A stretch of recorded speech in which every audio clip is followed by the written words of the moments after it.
conociendo a Jesucristo a través del Evangelio de San Juan.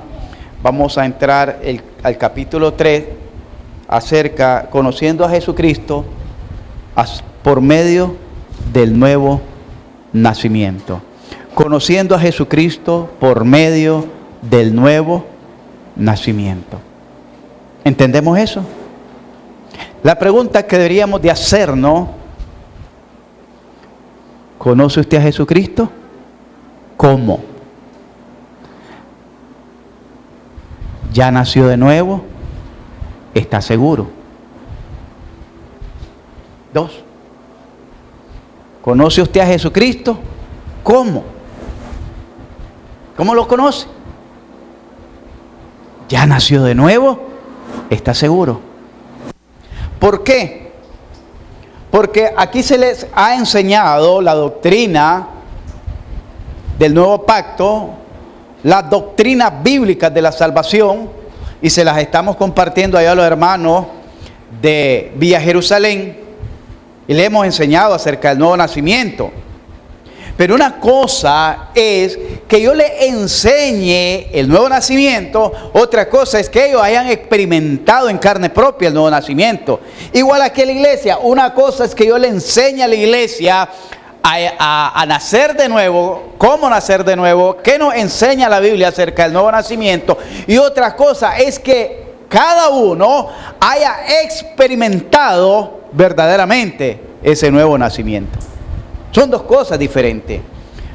¿Me está entendiendo?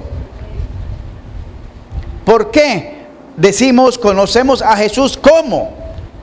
Vamos a leer en la palabra del Señor, del versículo 1 al versículo 5. Dice la Escritura: había un hombre de los fariseos que se llamaba Nicodemo, un principal entre los judíos. Este vino a Jesús de noche y le dijo: Rabí, sabemos que has venido de Dios como maestro, porque nadie puede hacer estas señales que tú haces si no está Dios con él. Respondió Jesús y le dijo: de cierto te digo, que el que no naciere de nuevo no puede ver el reino de Dios. Nicodemo le dijo: ¿cómo puede un hombre nacer siendo viejo? ¿Puede acaso entrar por segunda vez en el vientre de su madre y nacer? Respondió Jesús: de cierto te digo, que el que no naciere del agua y del Espíritu no puede entrar en el reino de Dios. Oremos. Padre, te alabamos, te bendecimos y te glorificamos. Te damos gracias, mi Dios, porque tú eres un Dios maravilloso. Gracias, Señor, porque nos permitiste reunirnos en esta noche. Gracias, Padre eterno, porque nos das la oportunidad de conocer tu palabra. Nos das el honor, el privilegio de conocer tus verdades. Verdades que para el mundo están ocultas. Verdades que para el mundo, Señor, están veladas todavía. Verdades que para el mundo no han sido reveladas. Pero a nosotros, a los más pequeños, a lo más vil de esta vida, a lo más insensato de este mundo, nos has permitido conocer, Señor. Gracias, Dios, por tan maravilloso privilegio. Pero te rogamos, Señor, que en esta tarde, en esta noche que está dando inicio, este día que está culminando, un día más, Señor, comenzando un mes nuevo, el mes de marzo, que esta palabra nos ayude, nos dé ánimo, nos dé aliento, provoque en cada corazón, Señor, de los presentes y de los que van a escuchar este audio, despierte la necesidad, provoque la necesidad de buscar más de ti. Provoque la necesidad de descubrir si realmente te conocemos, de descubrir realmente si hemos nacido de nuevo. Porque podemos interesarnos en el estudio, podemos aprender del estudio, pero de poco provecho es si no ponemos en práctica tu palabra. Nos volvemos, como dijo el escritor Santiago, somos oidores olvidadizos, porque no nos aprovecha el oír la palabra con fe, dijo el escritor a los hebreos. Ayúdanos en esta noche a que podamos escuchar tu palabra con fe y que podamos, mi Dios, ponerla en práctica. Para gloria tuya lo rogamos, por Cristo Jesús. Amén. Hermanos, este capítulo 3 de San Juan, y más específicamente el verso 16, se conoce como el corazón de la Biblia por algunos teólogos, algunos pastores, misioneros, como el corazón de la Biblia. Y realmente este es uno de los capítulos más hermosos que hay en la Escritura, porque es nuestro Señor Jesucristo quien nos habla y nos declara ciertas verdades que nos ayudan a entender quiénes somos, dónde estamos y a dónde nos quiere llevar Dios. ¿Quiénes somos? ¿A dónde estamos? ¿Y a dónde nos quiere llevar Dios? Eso lo vamos a ver más adelante. Pero, ¿por qué les preguntaba, ¿conoces tú a Jesucristo? ¿Cómo? Esa fue la primera pregunta, ¿verdad? Porque miramos aquí, hermanos, que usted puede tener conocimiento bíblico. Y amén por ello. No es malo. Es malo tener conocimiento bíblico. No, ¿verdad? Hasta el diablo tiene conocimiento bíblico. Los demonios conocían a Jesús. Sabemos quién eres el Hijo de Dios. Pero miramos que aquí dice Juan, el escritor, que llegó un hombre principal, no era cualquier persona, era un hombre prominente, la palabra principal era prominente, era un hombre de Biblia, del Antiguo Testamento, conocía muy bien la Septuaginta, conocía muy bien letra por letra la ley, la Torá, el Antiguo Testamento. La conocía bien letra por letra, y no como la conocemos nosotros, en un lenguaje ya más expresivo, más comprensivo, sino que la conocía tan a la perfección cuando la Biblia o la Septuaginta o el Antiguo Pacto era escrito en hebreo solo de consonante, no tenían vocales. Solo tenían las consonantes y algunos puntos. Entonces, entender el mensaje costaba, porque no había separación en palabras, ni sílabas, ni artículos. Era de corrida toda la escritura. Pero en esa dificultad de comprensión lectora, ellos conocían el Antiguo Pacto letra por letra. Mire qué interesante. Hay personas que se jactan porque cuando usted le habla, a mí me lo han dicho, no, yo ya he leído la Biblia. Sí, eso a mí no me va a impresionar que alguien me diga que haya leído la Biblia. Yo también la he leído. Eso no me va a impresionar. Hay muchos científicos que han leído la Biblia. Hay muchos políticos que han leído la Biblia. Hay muchos mercenarios que han leído la Biblia. Eso no es gran cosa haber leído la Biblia, entonces. Es importante, pero no es el todo. Y miramos aquí que dice que había un hombre principal de los fariseos.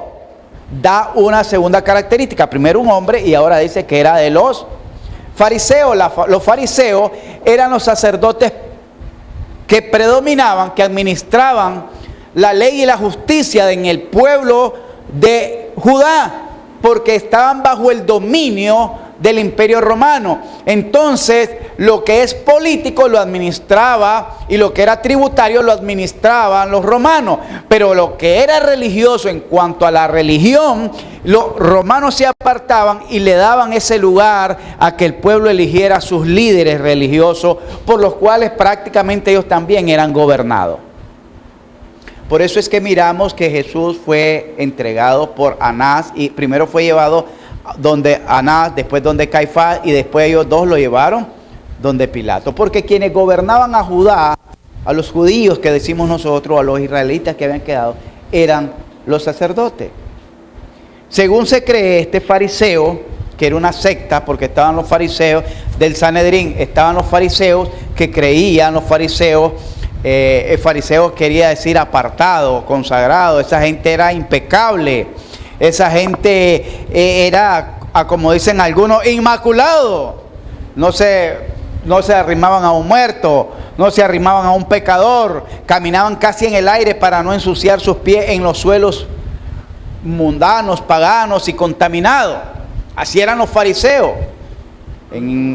Era intocable. En el capítulo 23 Jesucristo da una explicación de ellos, tan religiosos, tan puros. Entonces era de los fariseos. Entonces estaba el concilio de los fariseos del Sanedrín. Se componía de 70 sacerdotes, una parte era fariseo y la parte otra era saduceos. Pero hablamos de este fariseo que se llamaba Nicodemo. Nicodemo, un principal, aparece después en el capítulo 7, donde se está dando una alegoría que si podía salir algo bueno de Nazaret. Y le dicen a él, ¿acaso tú eres también discípulo de él? Que no has leído en la escritura que de Nazaret nunca ha salido nada bueno.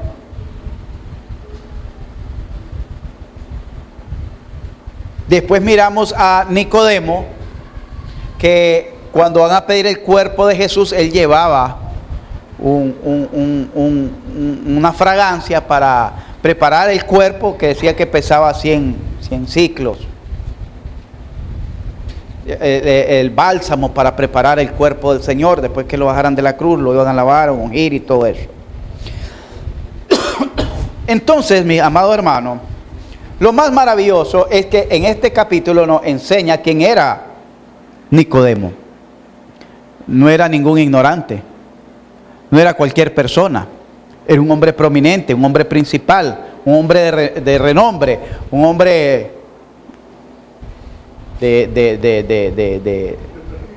de prestigio, un hombre noble, honorable, de mucho respeto en la sociedad.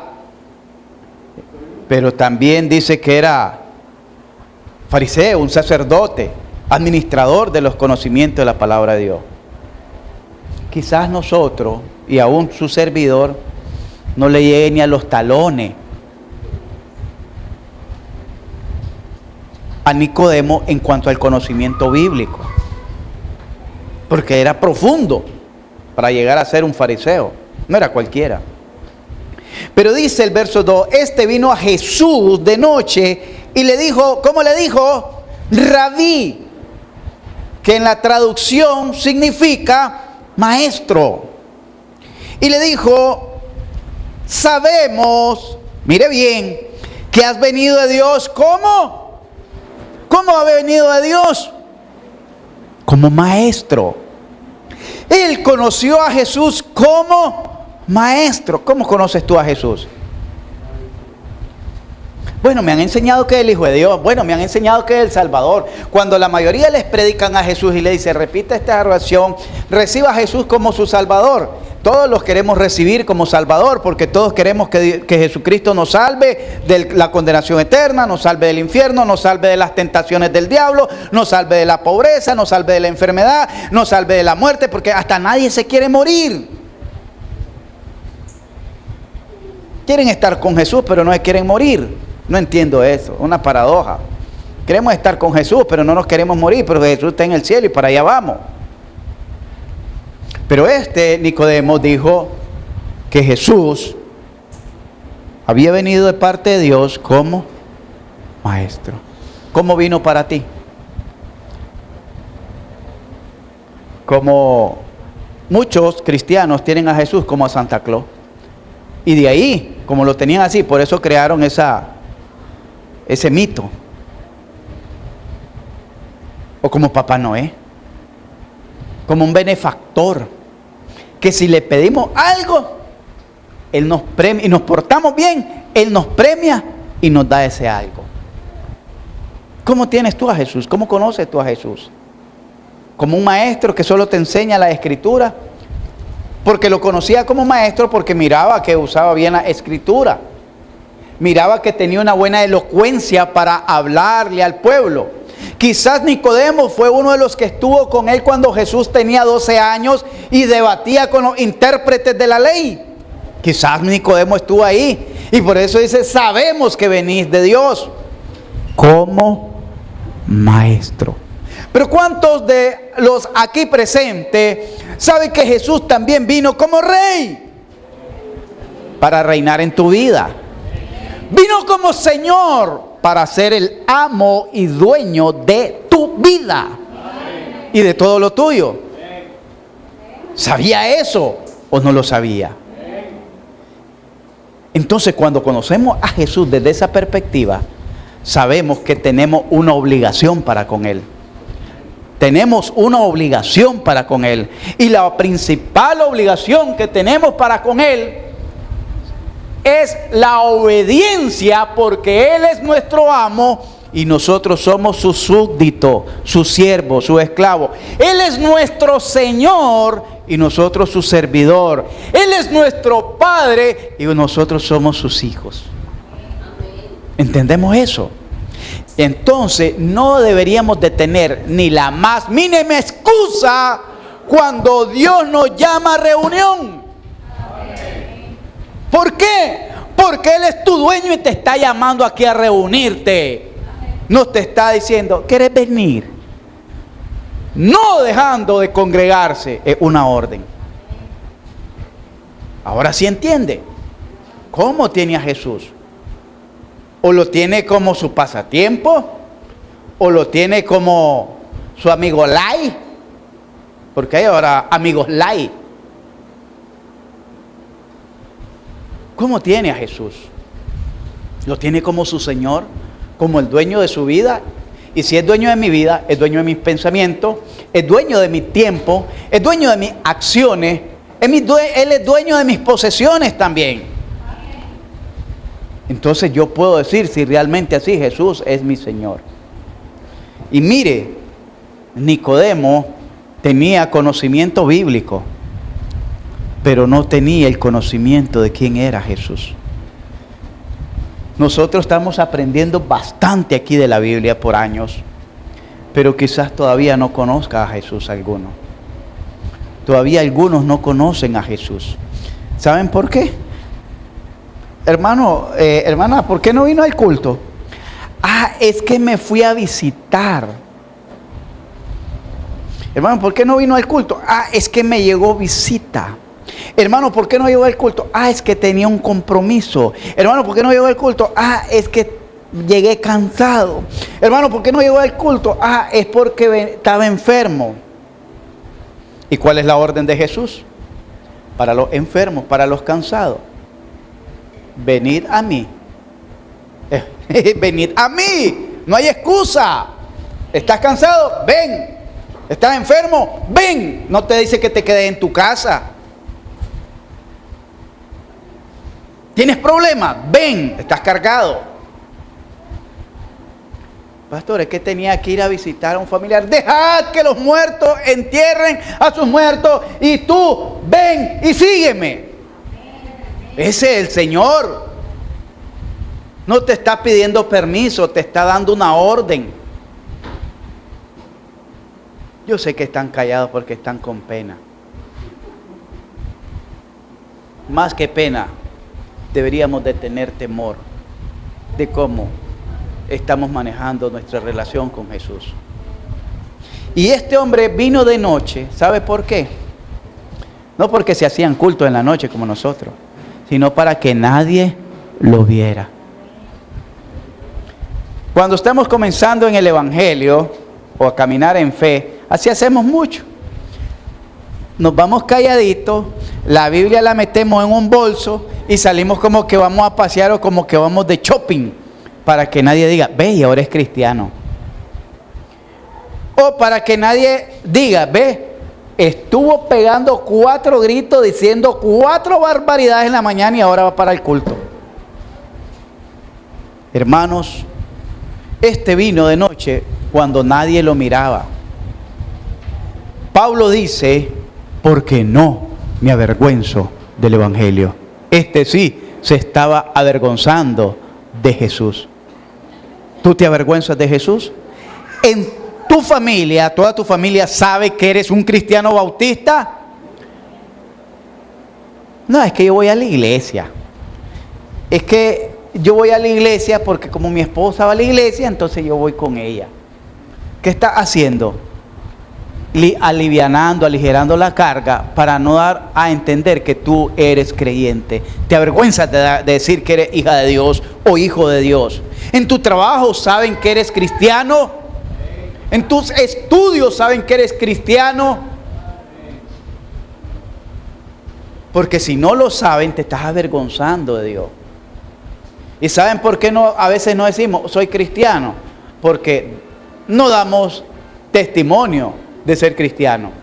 Damos más testimonio de ser mundanos que cristianos. Es nuestra forma de hablar, es nuestra forma de relacionarnos, es nuestra forma de trabajar, es nuestra forma de vestirnos. No nos distinguimos del mundo. Estamos casi igual. Aquella llega de falda chinga y yo llego de falda rechinga. Hermana, el uniforme del trabajo, pastor. Cuentos de la cripta. Llegan de pantalón. Mire, ¿se puede? Sí se puede. En los trabajos no le exigen el pantalón. Es raro. Lo que le exigen es una buena presentación. Buena presentación, eso sí. A esa doña que está ahí, en el trabajo cuando ella llegó, le dijeron que tenía que usar pantalón. En los dos trabajos, el que estaba dejando y en ese. Ella dijo, no puedo, porque soy cristiana. Hasta el día de hoy, le han respetado. Y han llegado otras cristianas con falda que al mes se están enganchando el pantalón y más tallado que las que usaban pantalón. ¿Por qué? Porque estaban tan tocaditas al mal. Solo estaban esperando que les dieran el empujón para agarrar viaje. Se avergüenzan. Se avergüenzan, hermano. Este vino de noche, dice. De noche, buscando a Jesús, a escondida, cuando nadie sabe, cuando nadie lo ve. Pero lo más maravilloso es la revelación que le da Jesús. No se trata de cuánta Biblia sepas, le dice. No se trata de quién seas socialmente. Puede ser socialmente un hombre prominente o puede ser lo peor de la cuadra. No importa lo que seas. Se trata de que necesitamos nacer de nuevo. De eso se trata, hermano. Porque de poco aprovecha que vengas toda una vida a la iglesia y tú no hayas nacido de nuevo. ¿Acaso todos esos días que estuviste en la iglesia escuchando mensaje tras mensaje, prédica tras prédica, estudio tras estudio, alabanza tras alabanza, himnos cantabas, solemnes a Dios, inspirados para la adoración de Dios, que llegaban hasta el tercer cielo, hasta el trono de Dios podían llegar esos signos? Pero si no naciste de nuevo, dice Jesús, no puedes ver el reino de Dios. No puedes ver. Mire qué tremenda esta verdad que ha sido revelada. No puedes ver, contemplar, apreciar las riquezas inescrutables del Evangelio glorioso de Jesucristo. No puedes entender la maravilla que es adorar a Dios. No puedes entender lo rico que se siente adorar a Dios, orarle a Dios, caminar con Dios, vivir con Dios, leer de Dios. No entiende eso porque no puedes ver el reino de Dios. Puedes saber de escritura porque te la enseñaron en la iglesia y desde la escuela dominical te enseñaron aquella barquita del arca de Noé, te enseñaron aquella piedra, aquel niño tirando una piedra, y conociste de historias bíblicas donde David derribó al Goliat, pero no has conocido al Cristo, a Jesucristo de la Biblia. No lo has conocido porque todavía lo conoces como el personaje de un libro. Lo conoces como el personaje de una historia. Lo conoces como tal vez como un mártir, o lo conoces como un héroe, pero todavía no lo has reconocido como tu Señor, como tu Salvador. Por eso no puedes ver el reino de Dios. Él le dijo: has venido, sabemos que has venido. Jesús, le dijo Jesús, sabemos que has venido de Dios, pero has venido como maestro, para enseñarnos algunas cosas que tal vez no conocíamos. No se trata de eso. ¿Usted cree que Jesús vino a perder el tiempo con eso? Jesús vino a dar su vida por nosotros. Él vino a buscar y a salvar lo que se había perdido. A eso vino. Pero para eso necesitas nacer de nuevo. ¿Por qué? Porque lo que es nacido de la carne, carne es. Pero lo que es nacido del Espíritu, Espíritu es. Pero no solo eso. En esta vida no solo estás privándote de la oportunidad de comprender las riquezas de la palabra. Mire, dice que venid los sedientos y bebed mis aguas. Venid los hambrientos y probad mi pan. Venid, comprad pan sin dinero. Es gratuita la palabra de Dios. Está oportuna para cada uno de nosotros. Pero ¿qué hacemos nosotros? Lo tenemos como un pan, pero como un pan mojoso, poco deseable, un pan que no le interesa a nadie, un pan que nadie se interesa por él, nadie le llama la atención. ¿A quién le llama la atención un pan mojoso? A nadie. ¿A quién le despierte el apetito un pan mojoso? A nadie. ¿Por qué? Porque tu barriga espiritual está llena de las algarrobas del mundo. No te interesa. Pero Jesús le dice: no puedes ver el reino de Dios. Y tú dirás: pastor, ¿y cómo hago? ¿Dónde voy a ver el reino de Dios? En su palabra, en su evangelio. Vas aprendiendo, vas creciendo, vas edificándote, vas madurando, vas fortaleciéndote y vas avanzando día a día. Sos transformado por el poder de la palabra de Dios. Y no te quedas ahí toda una vida, todo un año, todo un siglo viviendo y siendo la misma persona, mediocre espiritualmente. No. Vas creciendo y vas madurando, vas avanzando cada día más y cada día más, hasta que te sientas que vas llegando a la formación de ser un verdadero adorador de Dios. Pero ¿qué dice la palabra del Señor? Si no naces de nuevo, no puedes ver el reino de Dios. ¿Ya naciste de nuevo?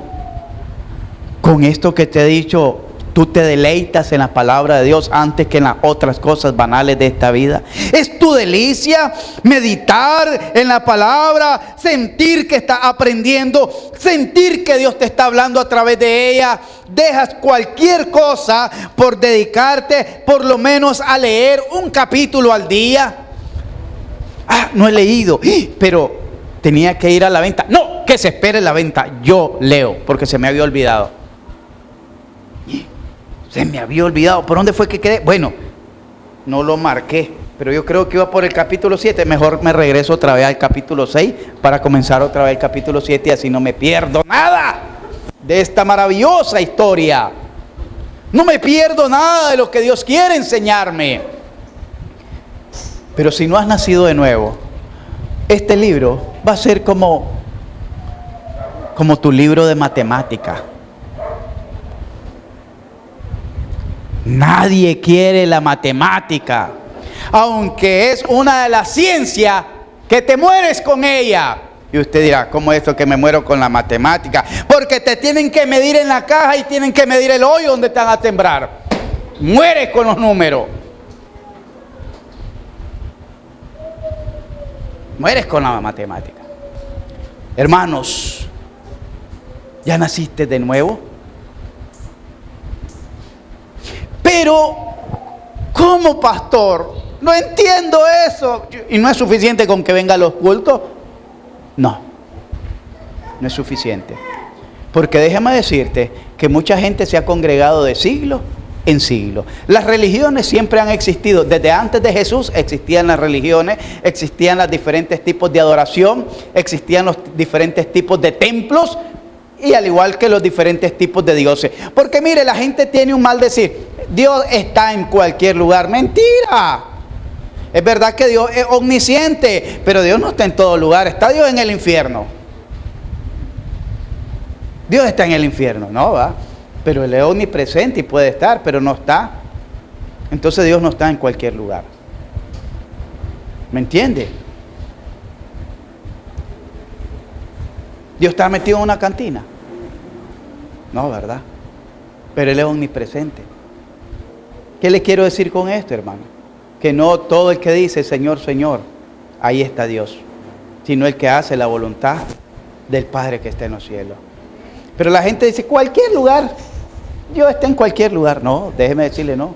En los tiempos antiguos habían cantidades de religiones. Cada imperio tenía su religión. Los babilónicos tenían su religión, los asirios tenían su religión, los egipcios tenían su religión y sus dioses. Pero ahí estaba Dios, de ninguna manera. Así que no en cualquier lugar está Dios. Dios está en un templo de Buda. Dios está en un templo de los hindúes, de la India. Donde está Ishtar, creo que es una de ellas. Ahí está Dios. No. Entonces no está en cualquier lugar. Y este hombre le dice, ¿cómo puedo entonces yo nacer de nuevo? ¿Acaso puedo entrar por segunda vez en el vientre de mi madre para poder nacer? La gente siempre quiere, oiga bien, entender a Dios, conocer a Dios por medio del razonamiento lógico. Y la lógica del hombre, por mucha ciencia que tenga, por mucha letra que tenga, por mucha preparación que tenga, aún por mucho conocimiento bíblico que tenga, el razonamiento lógico no siempre va de la mano con Dios. La lógica del hombre está opuesta a la lógica de Dios. Y usted dirá, ¿cómo es eso? Sencillo. ¿Puede un hombre caminar? Aquí nomás lo vamos a poner. ¿Conocen el lago? Todos conocemos el lago, ¿verdad? Lago de Managua. ¿Hay un hombre que pueda atravesar en seco ese lago de Managua de extremo a extremo? ¿Hay algún hombre que lo pueda atravesar en seco? No puede. Pero la lógica de Dios le dice que sí puede. Y no solo un hombre, hizo caminar 1.000.000 de personas cuando Él abrió el mar. Esa es la lógica de Dios. La lógica del hombre te dice, no puede. Científicamente no se puede, dice. Pero Dios dice, sí se puede.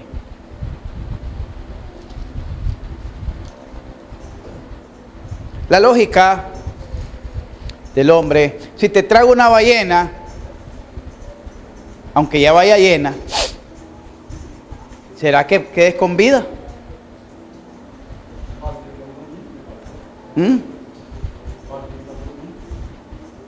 Por eso, poniendo una ballena, ¿será que quedes con vida? Porque es un gran pez. ¿Será que quedes con vida? Porque es el animal más grande que conocemos. Pero dice la Biblia que el pez grande que se tragó a Jonás, él en el vientre del pez, en el estómago del pez, él tuvo la oportunidad, aunque estaba enredado en las algas, de orarle a Dios. Es decir, pudo estar en ese vientre y quizás solo pudo meditar a Dios, pudo reflexionar a Dios. Y después el pez lo fue a vomitar, a arrojar de fuera a la tierra. En la lógica humana eso no cabe, pero en la lógica de Dios sí cabe. Pégueme 4 gritos y me bote esa pared tan chiquita que es. No se puede. Pero Dios, en la lógica de Dios, dijo que sí se puede y que rodearan toda una ciudad y no botaron una pared así de chiquita. Era una muralla que el ancho de esa muralla era como el ancho de esta casa. El ancho de la pared, esta pared es como de 4 pulgadas, hermano. el ancho de esa pared, el grueso de esa pared era como el ancho de esta, cuidado, más ancha que esta casa, porque dice que pasaban 2 carros de ida y 2 de venida arriba de la muralla. Y con el grito del pueblo cayeron aquellas murallas. La lógica del hombre nunca está de acuerdo con la lógica de Dios. Jesús caminó en el mar. Bueno, el Hijo de Dios, pero también un hombre mortal lo pudo hacer. Pedro caminó en el mar. ¿Se puede? Muchos dicen no se puede, pero se pudo en la lógica de Dios. Entonces tenemos que entender, hermano, que lo que usted está pensando, ¿cómo puedo hacer para nacer de nuevo? No se trata de eso. No se trata de cómo usted va a inventar, cómo usted va a tratar de razonar cómo nacer de nuevo. Se trata de dejarnos llevar, ¿me entiende? Dejarnos llevar para que Él nos haga nacer de nuevo. En pocas palabras, usted ni yo podemos nacer de nuevo. Es Él el que nos hace nacer de nuevo. Y como Él es el que nos hace nacer de nuevo, ¿qué tengo que hacer yo para que Él me haga nacer de nuevo? Rendirme a su voluntad, rendirme a su llamado, entregarme y abandonarme en sus brazos de amor, donde estoy seguro que nada ni nadie me hará daño. Amén, hermano. Porque Él quiso conceptualizar aquello. Bueno, nuevo nacimiento es, nacimiento es venir y nuevo venir otra vez. Nuevo nacimiento es venir otra vez. Y la primera vez vine en el carruaje de mi mamá y ella me parió. Quiere decir que me tengo que volver a montar al carruaje para que me vuelva a parir. Razonamiento humano, lógica humana. Pero la lógica de Dios te dice que te es necesario nacer de nuevo. Pero esa necesidad de nacer de nuevo no es conforme tú lo racionalices. Jesús le responde, de cierto, es una doble afirmación para demostrar una verdad absoluta. ¿Me está entendiendo? Cuando dice Jesús, de cierto te digo, es una doble afirmación para demostrar una verdad absoluta. Y la verdad absoluta es que no va a variar. La verdad absoluta es que no va a cambiar. La verdad absoluta es que no hay otra como ella. Es única. Y la verdad absoluta dice, de cierto te digo, que el que no naciere ¿de qué? Del agua y del Espíritu no puede entrar en el reino de los cielos. Cuando decimos nacer del agua, hermano, es un término bastante profundo, porque nacer del agua es nacer de la palabra. Y nacer de la palabra es comenzar a creer la palabra. El problema es que nosotros los cristianos creemos en parte la palabra. Me gusta beber el agua. Ando sediento, pero esta agua no me gusta. Solo voy a probar un poquito porque el resto ya no. Me empanza. Me da malestar. Tomamos en parte la palabra de Dios, lo que nos conviene. Pero aquello que no nos gusta, aquello que no nos conviene, aquello que no es de mi agrado, aquello que no es de mi expectativa, aquello que no está en mis planes, aquello que no está en mi carácter, no va conmigo. Pero quieres nacer de nuevo, tienes que ser engendrado por la palabra de Dios. La palabra de Dios es la que te va a engendrar. ¿Me está entendiendo? El agua. Y el Espíritu es el que te va a dar a luz. El Espíritu de Dios. Por eso dice en Romanos 8:15 que los que somos guiados por el Espíritu de Dios, estos somos hijos de Dios. ¿Y cómo entonces me va a engendrar la palabra? Cuando tú comiences a caminar por fe en esa palabra. Comiences a creer a la palabra. Desafortunadamente, hoy en día se cree más al testimonio de los hombres, como dice Primera de Juan capítulo 5, verso 10, que si crea al testimonio de los hombres, mayor es el testimonio que Dios ha dado, porque el testimonio que Dios ha dado es acerca de su Hijo Jesucristo. Y el testimonio que Dios ha dado acerca de su Hijo Jesucristo es que el que tiene al Hijo tiene la vida, el que no tiene al Hijo no tiene la vida. Pero ¿qué es lo que creemos nosotros? ¿Creemos realmente en Jesucristo? ¿Creemos en la invitación que nos hace Jesucristo a través de su palabra? ¿Creemos la palabra de Dios? ¿Cuántos creemos la palabra de Dios? Amén. ¿Cuánto obedecemos la palabra de Dios? Se rebajó la cosa. ¿Saben por qué? Porque no creen. Porque creer es obedecer. Una cosa es creer y otra cosa es saber. Creer es con fe. Y esa fe me lleva a una obediencia, de acuerdo a Romanos capítulo 1, verso 5. La fe nos conduce a la obediencia. Otra cosa es saber. Como Nicodemo sabía de la Escritura, sabía de Dios, pero no conocía al Hijo de Dios. Sabía de Dios, pero no conocía al Dios encarnado, al Dios hecho carne. Sabemos que venís de Dios, pero como maestro, hasta ahí nomás, no te me estés exaltando, hasta ahí nomás te respeto como maestro. ¿Y cuántos maestros de la ley había en aquel entonces? Cantidades. Simplemente sos uno más que venís de Dios, pues. No venís del colegio de los fariseos, no venís del colegio de los saduceos, venís del colegio de Dios. Dios te levantó, como levantó a Juan el Bautista. Está bien, venís de Dios, pero como maestro, hasta ahí nomás. Así lo tenemos nosotros a Jesucristo, poniéndole límite. Y por lo tanto, dice, de cierto te digo, una doble afirmación, una gran verdad, que el que no naciera del agua y del Espíritu no puede entrar en el reino de los cielos. Primero dijo, no puedes ver, y ahora dice, no puedes ni entrar. Entonces, nacer de nuevo no te es una opción, es una gran necesidad. ¿Por qué es una gran necesidad?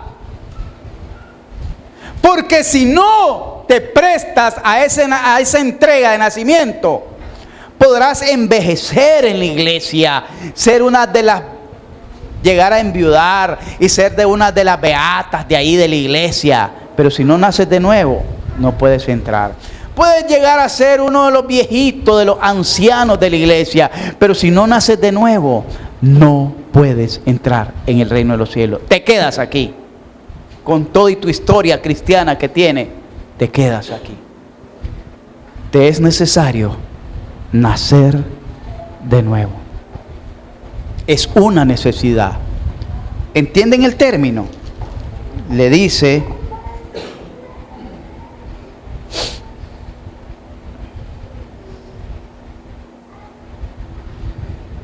verso 7. No te maravilles de que te dije, os es, ¿qué cosa? No es una opción, no es un capricho. Si quieres realmente recibir el perdón de Dios de tus pecados, tienes que nacer de nuevo. Si realmente quieres ir a pasar la eternidad con Dios, tienes que nacer de nuevo. Si realmente quieres salvarte del infierno, tienes que nacer de nuevo. Entonces te das cuenta que esto no es un juego. Esto no es la escuelita donde vienes a aprender. Esta no es la iglesita para estar jugando la iglesita y los cultitos. Esto es un tiempo que Dios te concede para que te des la oportunidad de nacer de nuevo. La oportunidad, dice, del agua y de la palabra. Que tú conozcas la verdad de Dios, que tú conozcas la revelación del evangelio glorioso de Jesucristo, que tú aprendas de Jesucristo para que le puedas servir a Jesucristo. Hermanos, vamos a llegar por ahí esta primer parte acerca de la necesidad del nuevo nacimiento, conociendo a Jesús por medio del nuevo nacimiento. Porque no puedes conocer a Jesucristo si no has nacido de nuevo. No puedes experimentar su gracia salvadora si no has nacido de nuevo. No puedes experimentar su amor y su misericordia si no has nacido de nuevo. No puedes disfrutar de esa paz que sobrepasa todo entendimiento, dijo el apóstol Pablo. De esa paz que dijo Jesucristo, mi paz os dejo, mi paz os doy. No la puedes disfrutar si no has nacido de nuevo. ¿Me está entendiendo? Ahora la pregunta, ¿ya naciste de nuevo? Y aquellos que no, déjame decirte que dice la Escritura,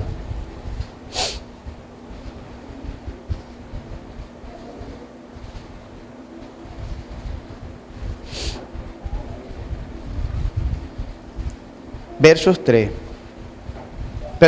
7. No te maravilles de que te dije, pues es necesario nacer de nuevo. El viento sopla de donde quiere, el viento sopla de donde quiere y oye su sonido, mas ni sabe de dónde viene ni a dónde va. Así es todo aquel que es nacido del Espíritu. No haces tu voluntad, haces la voluntad del que te está llamando. Lo que tienes que hacer es dejarte llevar por Él. Déjate llevar por Él. Ríndete a sus manos, ríndete a sus pies, adórale, dile, heme aquí, Señor, como dijo el apóstol Pablo, heme aquí, ¿qué quieres que yo haga, Señor? Aquí estoy dispuesto a rendirme a ti, a entregarme a ti, Señor, si quieres, puedes salvarme, si quieres, puedes perdonarme, si quieres, puedes hacerme nacer de nuevo. Yo quiero, Señor, nacer de nuevo. ¿Sabe qué te dirá el Señor? El que a mí viene, yo no lo echo fuera. Pongámonos en